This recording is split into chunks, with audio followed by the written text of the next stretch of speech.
Hi guys, welcome to my channel. And ఇప్పుడు చూసింది ఏదైతే ఉందో ఇది వచ్చేసి హీరో కంపెనీ. హీరో అంటే మన హీరో మోటోకార్ప్ కాదు. సో ఇది ఒక హీరో ఈవీ కంపెనీ అనమాట. ఇది ఎస్టాబ్లిష్ అయ్యా నాకు తెలిసి ఒక 15 years పైన అవుతుంది. అండ్ ఇంతకుముందు ఎర్లియర్ స్టేజ్లో బాగా ఎక్కడ పడితే అక్కడ కనిపించేది హీరో ఎలక్ట్రిక్ వెహికల్స్ అని చెప్పేసి ఉండేదన్నమాట. సో ఈ బైక్ అయితే నేను యూజ్ చేసి ఇప్పటికి 4 years క్రాస్ అయింది. అండ్ 16,000 kilometers చేంజ్ జరిగింది. యాక్చువల్లీ బ్యాటరీ వారంటీ అయితే 3 years ఇచ్చిండు పీస్ టు పీస్. ఆల్రెడీ ఇది 4th year కూడా కంప్లీట్ అయిపోయింది. ఇనిషియల్ స్టేజ్లో అంటే నేను బైక్ కొన్నప్పుడు అది ఒక 50 అట్లా వచ్చేది రేంజ్. ఇప్పుడు మాత్రం ఒక 10 to 15 అనుకుంటా. మేబీ అంత ఎగ్జాక్ట్గా నేను కూడా క్యాలిక్యులేట్ చేయట్లేదు, ఎందుకంటే జస్ట్ మా ఫాదర్ అది ఇంటి దగ్గర నుంచి షాప్కి ఇంకా లోకల్ కమ్యూట్ కోసం యూజ్ చేస్తున్నాం దాన్ని. ఛార్జ్ కంప్లీట్ అయ్యేదాకా అయితే అట్లా నాయిస్ వస్తూ ఉంటుంది. అంటే ఫ్యాన్ ఇది, సో కూలింగ్ కోసం ఫ్యాన్ ఎయిర్ వస్తూ ఉంటుంది. వన్స్ ఛార్జ్ ఫుల్ అయినాక ఇక్కడ గ్రీన్ కలర్ లైట్ అయితే వస్తుంది అనమాట.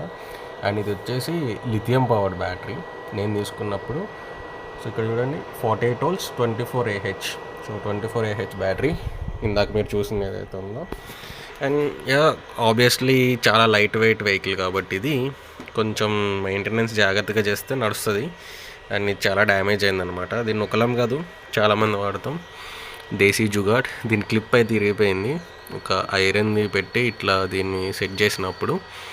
అండ్ కామన్ ప్రాబ్లం అని చెప్పా కదా, చూడండి ఆన్ అయింది, హార్న్ రాదు.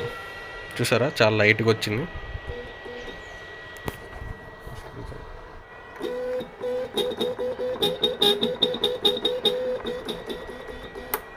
వోల్ట్ కన్వర్టర్ పోయింది, సో అందుకని హార్న్ రాదు.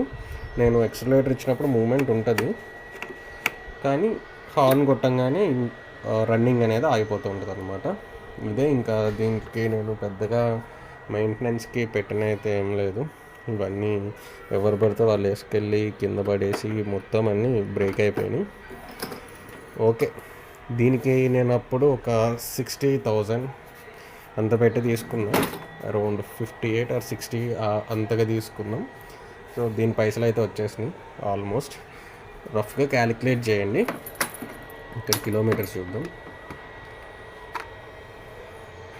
16,824. మనం ఇప్పుడు సింపుల్గా ఒక క్యాలిక్యులేషన్ చేద్దాం. ఇది మొత్తం నేను కంప్లీట్ చేసింది 16,000 kilometers. So 16,000 divided by 35. మనకి కామన్గా స్కూటీస్ లోకల్లో 30-35 వస్తాయి. మైలేజ్ వచ్చింది అనుకుందాం. 16,000 kilometers divided by 35, it's around 457 liters. నేను ఈ వెహికల్ తీసుకున్న కాడి నుంచి ఇప్పటి వరకు అరౌండ్ 109, 110, 111 ఈ రేంజ్లోనే పర్ లీటర్ ఉంది ఫ్యూయల్.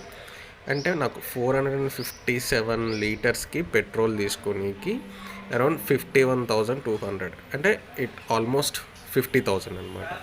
సో ఈ 50,000కి నాకు ఎంత 457 లీటర్స్ బర్న్ అయి ఉంటుంది 16,000 kilometers రన్ అవ్వడానికి.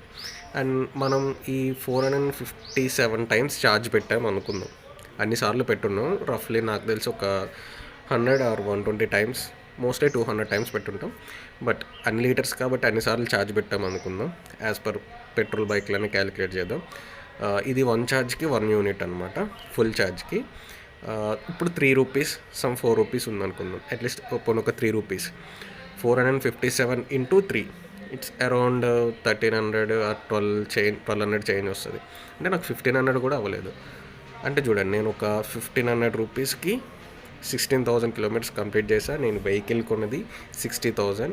ఈ బ్యాటరీ మొత్తం డెడ్ అయిపోయినాక నేను మళ్ళీ ఒక 15,000 అట్లా ఒక బ్యాటరీ నేను రీప్లేస్ చేసుకుంటే మళ్ళీ ఇది మంచిగా సెట్ అనమాట తిరగడానికి లోకల్లో.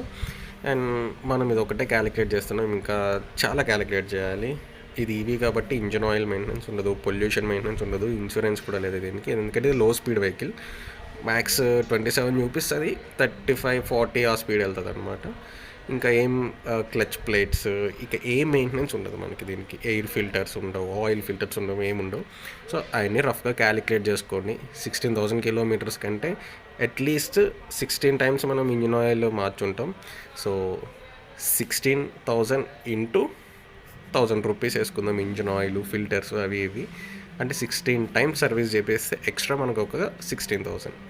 అంటే ఫ్యూయల్కి 52,000 మిగిలింది, ప్లస్ ఇది ఒక 16,000. అంటే మనకి ఇది ఇప్పుడు అరౌండ్ 68,000 రూపీస్ సేవ్ చేసింది. నేను వెహికల్ కొంది 60,000, ఇంకా 8,000 నాకు ప్రాఫిట్ ఉంది. కొంచెం పొల్యూషన్ కూడా మన సైడ్ తగ్గించినాం కదా. ఇలాంటి వెహికల్స్ లోకల్ కమ్యూనిటీ అయితే ఓకే, కాకపోతే ప్రాపర్గా మనం మెయింటైన్ చేయాలి. ఇలాంటి వెహికల్స్ ఫోక్ కంప్లైంట్స్ రెగ్యులర్గా వస్తూ ఉంటాయి, వాటిని మనం కరెక్ట్గా మెయింటైన్ చేస్తే సెట్. లోకల్ కమ్యూనిటీకి ఇది మోర్ దెన్ ఎనఫ్ అనమాట ఈ వెహికల్స్. కాకపోతే ఇప్పుడు ఇవి కూడా కాస్ట్ పెరిగిపోయినాయి. ఇట్స్ అరౌండ్ 85,000 అట్లా ఉంది.